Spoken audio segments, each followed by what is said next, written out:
Vou falar de terceirização.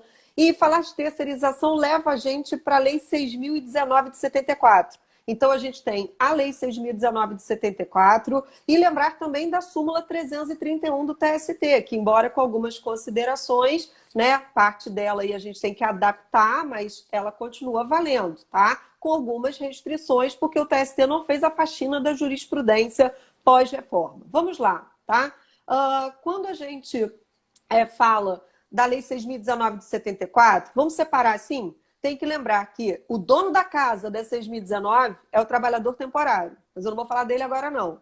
Depois, com o tempo, a 6.019 foi alterada e incluíram também regras gerais sobre terceirização, sobre prestação de serviços a terceiros. Vamos olhar para a prestação de serviços a terceiros. Aí, o que eu separo com vocês em aula e estou aproveitando aqui para falar na live, né? Quando você olhar para 6.019, uma dica que eu dou a vocês. A gente vai, durante as nossas aulas, separando as marcações, mas tem uma dica, é assim, ó, olhou para 6.019, tem aqueles artigos que tem as letrinhas, 4A, 4B, 4C, 5A, 5B, os que têm letrinhas foram colocados depois, então eles trazem regras gerais sobre terceirização. Então vamos lembrar, na terceirização tem 3 pessoas envolvidas. O prestador de serviço, que está ligado então a uma empresa prestadora de serviço, e essa empresa prestadora de serviço é contratada por um contratante. Estou usando ali, né, que é o famoso tomador de serviço, mas pela atual nomenclatura, eles usaram a nomenclatura contratante. Então, o que vai acontecer? Aquele que é o prestador de serviço, ele é ligado à empresa prestadora de serviço, que é o empregador ali, a empresa prestadora de serviço,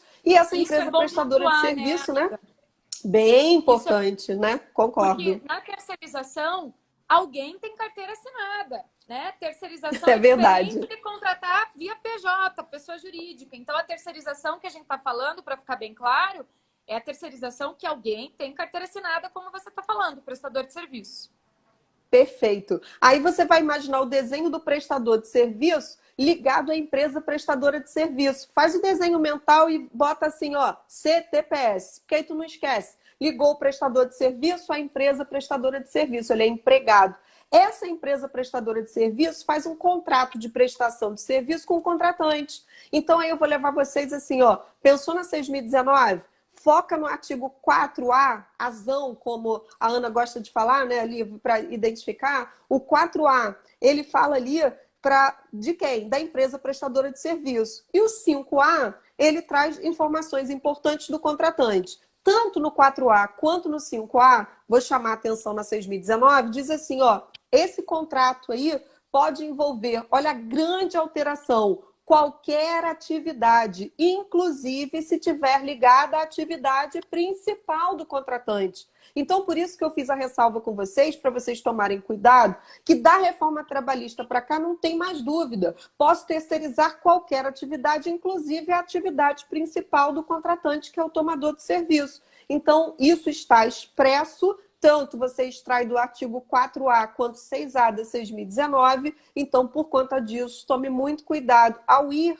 à súmula 331, porque ela ainda está com aquela diferença se a atividade é meio ou é fim. E a partir da reforma trabalhista, a gente pode terceirizar qualquer atividade, inclusive a atividade principal. O que a gente vai ter nesse contrato que liga a empresa prestadora de serviço e o contratante? A gente vai ter ali um contrato e a gente vai ter que deixar expresso qual vai ser a atividade que vai ser desenvolvida nessa terceirização. Não pode colocar o terceirizado para desenvolver uma outra atividade que não seja aquela que foi combinada e pactuada no contrato entre a empresa prestadora de serviços e o contratante tomador. Isso é muito importante. E aí você vai imaginar 3 pessoas na história. Então você tem aquele que é o prestador de serviço ligado à empresa prestadora de serviço e que essa empresa prestadora tem um contrato com o contratante tomador. E aí o que vai acontecer nessa história? Você pega esse prestador de serviço e aonde você vai encontrar e vai visualizar ele trabalhando para aquele que é o contratante. O contratante não é o empregador dele, mas está tomando os serviços dele. Então, no próprio artigo 5A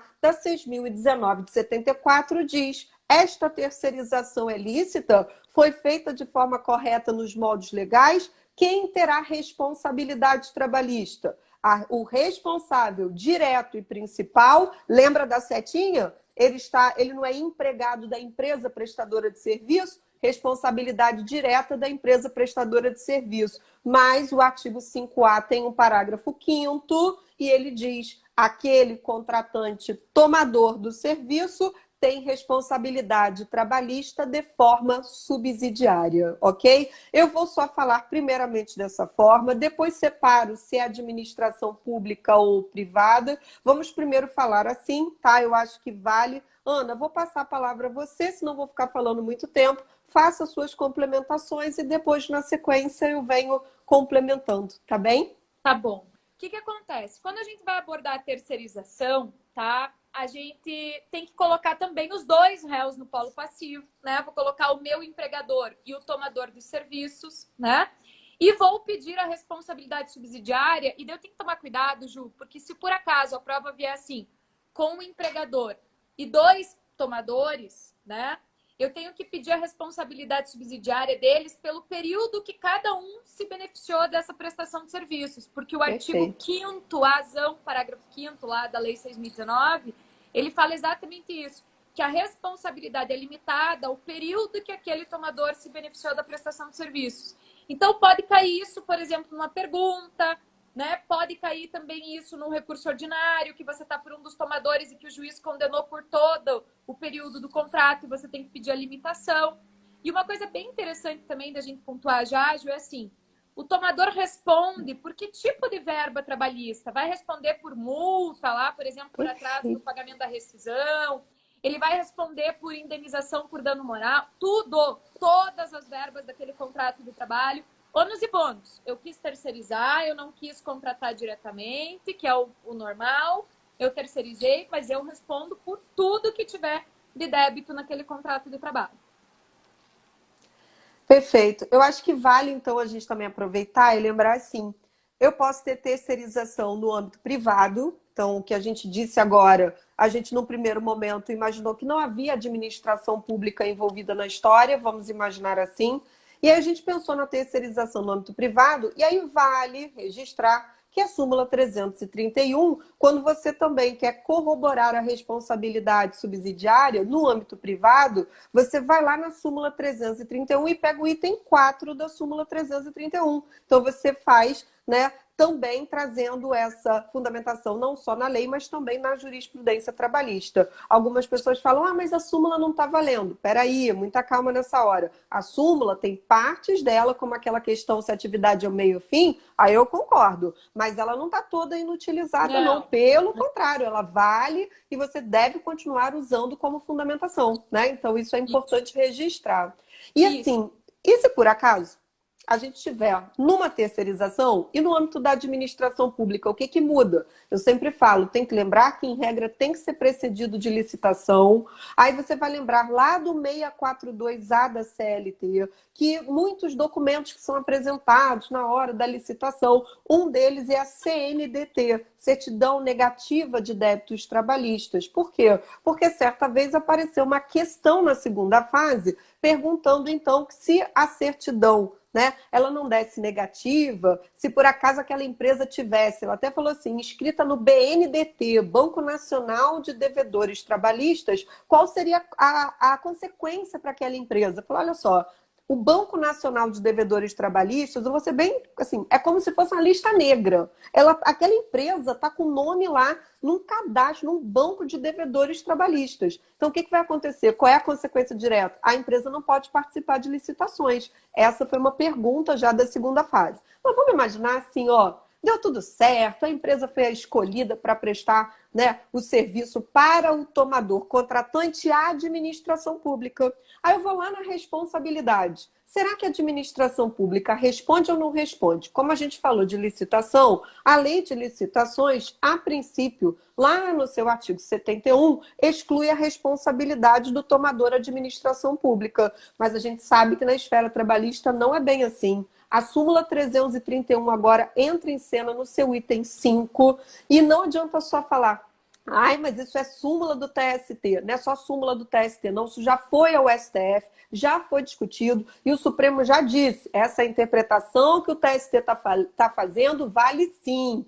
Qual é a interpretação? De fato, a administração pública, ela até tem, pela lei de licitações, a isenção da responsabilidade, mas tem como, quando ela cumpre toda a lei de licitações. Então, não adianta ser zeloso só ao contratar. Por quê? Porque durante o contrato tem que fiscalizar a prestação. Se a administração pública lava as mãos e não fiscaliza, ela está sendo negligente por conta da sua culpa, que foi a negligência, porque não fiscalizou a execução do contrato. A administração pública, neste caso, terá sim responsabilidade subsidiária. Qual é a diferença do âmbito privado para o público? É que no âmbito privado, se o contratante tomador é privado, já tem logo a responsabilidade subsidiária. No âmbito da administração, tem que colocar a administração no polo passivo e tem que ter provas em juízo da culpa, não fiscalização. E aí, Perfeito. por conta disso, a administração também responde de forma subsidiária.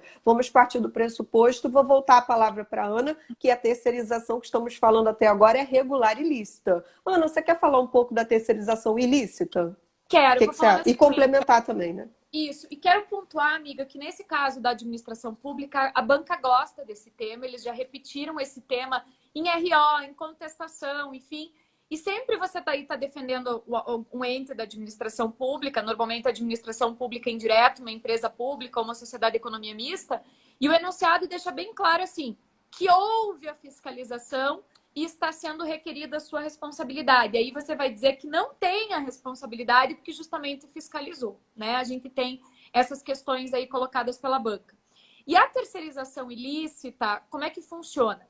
Se você tem que lembrar que no tripé que a Ju colocou, então tá o tomador que contrata a empresa prestadora de serviço e que contrata o trabalhador, a CTPS lá. Então, os requisitos da relação de emprego são do trabalhador com o seu empregador. Agora, se a gente verificar que esse trabalhador está tendo uma relação de pessoalidade e subordinação com o outro lado aqui, com o tomador, que o tomador, quando contrata, ele está interessado no serviço. Não interessa quem vai realizar o serviço, é o serviço que ele quer. Então, se eu estou vendo os requisitos da pessoalidade e subordinação com o tomador, essa terceirização é uma terceirização ilícita. Ela também pode ser alegada como ilícita se a gente estiver colocando esse trabalhador para realizar atividades distintas daquela que foi colocada no contrato de prestação de serviços entre tomador e empresa prestadora de serviço. Aqui a gente tem uma terceirização ilícita. E aí, o tomador passa a ser o principal responsável, porque eu vou pedir o vínculo de emprego com o tomador, retificação da minha CTPS e tudo. E, ó, não está na súmula, não está na lei, mas praticar um ato ilícito. Se praticar um ato ilícito, responsabilidade solidária, dá para usar lá o 265 do Código Civil, por exemplo, para fundamentar. Né, Ju? Isso é super importante. Eu vejo terceirização, né? Já caiu em primeira fase, questão de terceirização ilícita. A gente já teve, né, terceirização, a gente já teve terceirização lícita, se tinha fiscalização, isso, se não tinha fiscalização. Então, eu acho assim, ó, para quem está estudando para a primeira fase, quem está estudando para a segunda fase é importante, e também para outros concursos, porque toda vez que cai, né, direito do trabalho, e tem vários outros concursos nos quais realmente o direito do trabalho está lá no edital, e concursos, às vezes, até, né, que você está estudando, por exemplo, para a AGU, você está estudando para outros, e essa parte sempre que toca nos concursos que envolve a administração pública são sempre temas relevantes e que demandam atenção, né? Então eu acho que dentro da terceirização, eu não sei se você quer completar com alguma coisa, o que você... Ju, quero, amiga. Tem uma aluna aqui perguntando qual artigo que fala da terceirização ilícita. Não tem artigo que fale especificamente, querida, é interpretação. Aí a gente usa a súmula 331 do TST, acho que é o inciso dela lá, o 3, tá? Que vai dizer que não pode ter a pessoalidade e a subordinação. Você usa essa parte e usa o artigo 5º azão, eu acho que é o parágrafo 1º da Lei 6.019, que fala dessa necessidade de prever quais são especificamente os serviços e que ele vai dizer que é vedado colocar o trabalhador para realizar outros serviços. Aqui é um raciocínio jurídico aí a partir desses dispositivos, tá?